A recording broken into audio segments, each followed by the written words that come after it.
Спикерот нема ингеренции да предложи председател, ама ќе повикува пратеници да ја водат Комисијата за социјална политика, ако столчето остане испразнето, а доаѓаат закони на разгледување. Председателот на Собранието Африм Гаши уверува дека комисијата ќе остане функционална и остава простор Европскиот фронт да предложи нов председател на местото на Илире Даути, на која и беше изгласана недоверба пред 3 недели. Но ако тоа не се случи, Гаши ќе се подпре на 2 члена од деловникот.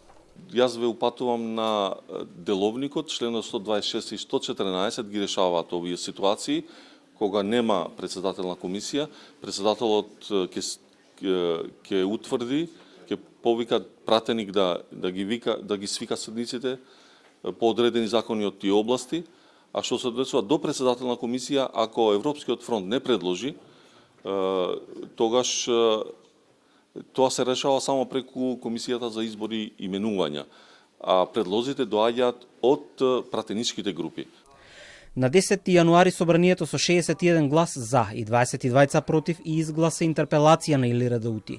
Партиите неколку дена даваа своји толкувања, дел ја бранеа, а други ја напаѓаа. На 16 јануари Даути самата си поднесе оставка. Преку писмо до јавности искоментира дека интерпелацијата, односно изгласаниот заклучок, значи нејзино разрешување или действување под диктат на Левица и ВМРО-ДПМНЕ. Пратеничката група на Левица кон крајот на ноември ја поднесе интерпелацијата за работата на Даути, поради блокада на законот за бранителите. Иницијативата доби поддршка од дел од мнозинството. Пратениците на ВМРО-ДПМНЕ и Знам гласаа за, а коалицијата Вреди не ја поддржа.